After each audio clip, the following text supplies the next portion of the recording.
What's up, ProGuides family? My name is Matt, and today we saw the release of patch 1.07 for Valorant. And in today's video, we are going to be going over all of the changes made to Valorant in this patch, as well as giving you guys a tier list with all of the best agents that you should be using in the patch. But before we dive into all those juicy details, it is of course time for our question of the day. Today's question is, what would you like to see added to Valorant in the next episode? We know that we're going to be getting Act 3 in about a month, which means the end of episode 1 is right around the corner. Personally, I hope that we get a VOD review system to automatically record our matches so that we can go back and review them later. I know that a lot of people, including myself, have been asking for this one since the closed beta, and I think the beginning of a new episode would be a great time to bring in that sort of a feature. Although, if it's done sooner, we wouldn't mind having it sooner rather than later. Well, don't forget to leave your response to the question of the day in the comments down below. And with that, let's dive into the patch notes. First things first, we need to talk about the weapon changes. Today we saw a lot of changes coming to a lot of different weapons inside of Valorant. For a start, all of the shotguns received an aim punch update, making it so that when you are headshot by a shotgun, you take much less aim punch than with other weapons. All shotguns have also had a little bit of tuning done to make their damage at range feel a little bit more consistent. The Shorty also got a direct nerf, with its first fall-off range being reduced from 9 meters to 7 meters. The headshot damage modifier was also changed to be 2 times like the rest of the shotguns. The Judge was the next weapon to receive changes, and it took a 100 credit price increase. Riot has said that the plan is to hit the Judge with a few small changes and see how it impacts the weapon. These changes are great because if you saw our free ticket to Diamond video yesterday, you would know that the shotguns are completely overpowered at the moment, and they deserved this nerf. The last weapon to receive changes today was the Vandal. The Vandal actually received some buffs, with its rate of fire increasing from 9.25 to 9.75 and increasing its damage from 39 to 40. Riot has said that this change is to try and help the Vandal in its fight against the Phantom, and they think that this update will accomplish just that. You should keep a lookout for an updated Phantom vs Vandal guide coming soon, in which we're going to take a further dive into this honestly great update. One of the new things coming with patch 1.07 are some basic changes to the ranked mode. Firstly, we can now remake a match if a match begins with a 4v5. How it will work is pretty simple. Basically, if any player is disconnected at the start of the match, a remake call can be triggered at the start of the second round by typing /remake in chat. Hopefully, this is going to open up the opportunity for more people to get out of their already doomed ranked games without any hassle. If the vote is passed successfully, then the players that voted will receive no changes to their MMR or XP, and only the disconnected player will take a loss, so there is absolutely no reason to fear doing a remake if someone doesn't connect. The Act rank visuals have also been given a bit of an update to help better show wins at different rank tiers. And finally, Riot cleared up some confusing language around the competitive restriction, telling players that they have to play at least 20 unrated games before being able to play comp. On to our last topic before the tier list, we have the Hit Impact VFX update. Riot says that they have made some small adjustments to the hit VFX to try and improve hit registration clarity. They have also said that with how sensitive changes around hit registration can be, they're going to be keeping an eye on player feedback regarding the changes so that they can make any adjustments accordingly. Essentially, the Valorant servers now apply hit visual effects correctly, whereas before there may have been some disjoints causing players to look like they were hitting headshots when they were actually hitting close body shots. Riot have also added an additional client-side spark that spawns immediately at the game space location of a hit to help visualize hits better. The last significant change here is the adjustment of the enemy headshot VFX. They were tuned down just a bit to allow players to better keep track of an enemy, as Riot reported that people were finding that the VFX might block their vision of a player at longer ranges. Okay guys, I know that this is what you have all been looking forward to, the tier list. Starting off our S tier today, we have none other than the Resident King himself, Cypher. Cypher has been dominating the game for a while as the operator and judge meta developed around him. With his ability to lock down a site still being super strong, and Cypher players honing their craft in new ways to use their tripwires and cyber cages to piss me off in solo queue, we have seen him stay as one of the best for a while now. Until some nerfs come to meta weapons and strategies, or direct nerfs to Cypher himself, I think we're going to continue to see him reign over Valorant. It's time for a breath of fresh air, because our next agent will steal the aim from your lungs if you give her the chance. We are of course talking about Jett. Jett has seen a meteoric rise to the top, going from arguably one of the worst agents in the game to one of the best over the course of just 1 or 2 patches. At the moment, her current power might be a bit overstated because the current meta also favours her spectacularly. Being able to make use of both the op and the judge very effectively is a huge advantage, and one that Jett players are going to continue to leverage for as long as they can. Rounding off our S tier for the very first time, we have Omen. After being so close so many times, Omen has finally made it into our S tier. In this current meta, the ability to put smokes down from anywhere on the map and get into hard to reach places with a shadow step or blind a team's push with your paranoia is just too strong. With Brimstone and Viper the only other options, it's common sense that Omen has to be in the S tier if he's the obvious choice in almost any situation. If you're a controller main, we would definitely recommend picking up Omen if you haven't already. Yo, it's time for Phoenix to steal the show, dropping in at the top of our A tier. Phoenix has been having the time of his life lately, with a lot of prominent use in high tier and professional play. Teams and solo queue players alike are starting to develop their Phoenix skills and executes with him, and we have seen his effectiveness soar.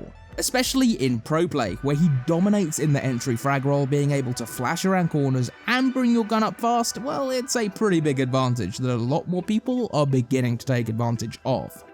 Dropping into the middle of our A tier, we have a familiar face in Breach.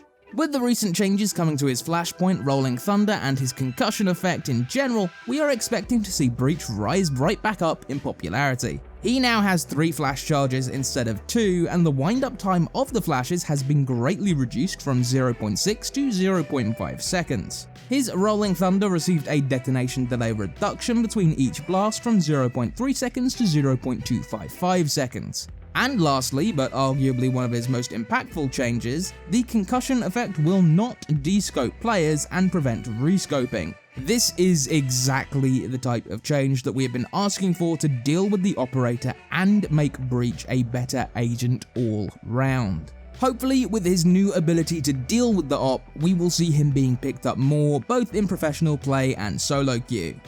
Also making an appearance in the middle of A tier is the Russian expert tracker, Sova. Sova has been doing a bit better this patch. He's still on the lower side of A tier, and he might not be the best agent for every task, but he is certainly more than capable of winning games and being an effective agent in the field. Even with some of the changes coming to him this patch, with the updated physics on his cape and polish work on Sova's 1P hands, we don't think that these changes are going to change his spot in the meta all too much, but dang, those are some nice hands. Currently, nothing can really match his recon bolt in terms of tracking enemies or revealing their location. He is mostly being utilized in pro play, where they have the communication and teamwork to make sure that they get the most value out of his recon bolt and Hunter's Fury, his ultimate. Last but most certainly not least, we have Raze, rounding off at A tier. Raze has been in an interesting spot recently, as a lot of people suspected that she would get nerfed in the last patch. But she didn't get any changes, and actually saw a slight boost in play both in ranked and pro play. She is still the go-to agent for bringing down Sage walls, and now that Cypher has been ruling over Valorant for so long, more and more people are starting to play Raze, not just to kill people, but mostly to kill that dang Cypher utility. Starting off our B tier, we have the crystalline healer herself, Sage. Sage has had a rough few weeks, and the newest nerfs are definitely not making things any easier. Sage's heal has been reduced from 100 health over 5 seconds to 60 health over 5 seconds, and her self-heal was reduced from 100 health over 50 seconds to 60 health over 10 seconds. Already, it looks like we are seeing some pretty heavy changes coming to Sage in general, and we haven't even taken a look at all the changes. The healing reduction change though was probably in response to all the people that would shoot up a Sage and then she's just gonna heal everything back up and proceed to get another 3 kills. These healing changes are now going to make it a bit harder to pull off stunts like that, but let's keep looking at what Riot has done. Sage's slow orb has also received a nerf, with its size being reduced by 30%. Barrier orb was the last ability to be hit, but what a hit it is. The cost has been reduced from 400 credits to 300, which granted is nice, but now the wall has a new mechanic called Fortified. Basically, the wall is going to spawn with 400 HP, but after a 3-second delay, it will fortify to 800 HP. Basically, it looks like Riot kinda wants to RKO Sage for a little bit, and after these changes, who knows just how good she's actually going to be. Ah, good old Killjoy. The newest addition to Valorant has not been having the greatest few weeks, has she? From being banned in professional play to then seeing a drop-off in play and performance, Killjoy, well, she's in a weird state right now. While she is still most definitely good, it's becoming increasingly harder and harder to play her effectively as people start to learn her tricks. In today's update, she has received a few changes. There is now a brief wind-up before damage begins with Nano Swarm. The DPS was also reduced from 60 to 40, and visual effects have been added to make it easier to spot the grenade on the ground in stealth mode. The main issue that we have seen with Killjoy was definitely her Nano Swarm being too good at denying area, so I'm excited to see how these changes turn out. Oh, how the mighty have fallen, as we meet an old friend, Brimstone, in the middle of our B tier. The times have also not been kind to Brimstone, as he has seen a significant drop in play as it seems more people have realised that they just like Omen more. What might be hindering him more than some people realise is that Brimstone's smokes require him to be pretty close to his target, and in a lot of situations that can lead to needing to expose yourself, even if just for a second, in order to get the perfect lineup. People are getting a lot better at taking advantage of this required flaw and picking off Brimstone as he tries to make his play, or even just cutting him off before they can get their smokes down. Since you also have to buy your smokes with Brimstone, where with Omen they are free and recharge with time, you have to be a lot more careful about your smoke usage than some people realise. Rounding off our B tier today is the one and only Reyna. As a general trend, all the duelists have been performing better recently, both in professional play and your solo queue games. It just seems that suddenly all you duelist mains have become smart and started like entry fragging and pushing instead of pinging our Sage to push in first. Don't do that, don't make Sage go in first. Sage doesn't want to go in first. Jokes aside, this spike in play could be something random that we see reverting back after a bit, or it could be the introduction to a new way to play duelists. Reyna has also had some more people looking into her recently and has started to grow a bit more of a player base. Since Valorant is so new, there is for sure so many techniques and things that we've not discovered yet, so if you're trying to etch your name in Valorant history, now is the best time to be looking for new strategies or ideas. As we enter our final tier today, we are met forth with none other than Viper. Viper has been pretty consistent recently. The only problem with that is her consistency has been leading her to ending up near the bottom tier of our lists. Look, we love Viper, we want her to be good, but with no changes coming to her after her mini rework a few patches ago, there has just been nothing done to stem her power loss. From her toxic screen being too punishing for setting up incorrectly to needing to fix her poison orb and the small player base around her which makes it difficult to keep innovating new strategies, there are a lot of potential issues. Even with these new changes, nothing has really changed in our minds, and she may see a little bit more play, but in the end, someone has to be the worst, and in our minds, there is only one choice.